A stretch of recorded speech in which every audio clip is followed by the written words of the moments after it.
శ్రీరాముని అవతారంలో అయోధ్యలో అడుగుపెట్టారట సూపర్ స్టార్ మహేష్ బాబు. మొత్తానికి మహేష్ బాబు దేవుని గెటప్‌లో వేయడం చాలా రేర్. ఆయన కృష్ణుడి గెటప్‌లో కనిపించారు గానీ, రాముని గెటప్‌లో కనిపించలేదు. కానీ ఫస్ట్ టైమ్ శ్రీరాముని అవతారంలో అయోధ్యలో మహేష్ బాబు అడుగుపెట్టినట్టుగా తెలుస్తోంది.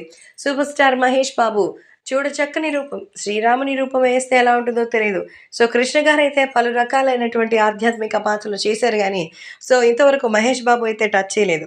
అయితే తాజాగా శ్రీరాముని అవతారాల్లో మహేష్ బాబు అయోధ్యలో అడుగుపెట్టినట్టుగా అయితే తాజా సమాచారం. అయోధ్య రామ జన్మభూమి అయినటువంటి అక్కడ రామ మందిరానికి సంబంధించిన ఏర్పాట్లు జరుగుతోంది.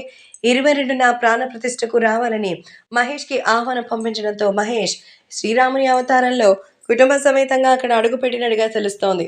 రామ జన్మభూమి అయినటువంటి అయోధ్యలో రామ మందిర ఏర్పాటు 500 ఏళ్ల నాటి కల. ఆ 500 సంవత్సరాల క్రితం ఎదురు చూసినటువంటి ఆ కల ఈరోజు నిజం కాబోతున్నటువంటి ఈ తరుణంలో మన మహేష్ బాబు కూడా అందులో భాగం పంచుకున్నారు. విరాళం ఇచ్చి పనులు వేగవంతం చేయడమే కాకుండా భక్తుల కోసం ఏర్పాట్లు చేసుకునేందుకు భారీగా విరాళం ఇచ్చిన మహేష్‌కి అక్కడ అయోధ్య కుటుంబ సమేతంగా చేరుకోగా తాజాగా అక్కడి నుంచి శ్రీరాముని అవతారంలో కనిపించి మరింతగా అందరినీ ఆశ్చర్యపరిచారు. నిజంగా మహేష్ బాబు ఎంతో చక్కగా ఉన్నారని, ఇలాంటి యాంగిల్‌లో సినిమాలు తీయొచ్చు కదా అంటూ మహేష్ అభిమానులైతే కోరుకుంటూ ఉన్నారు.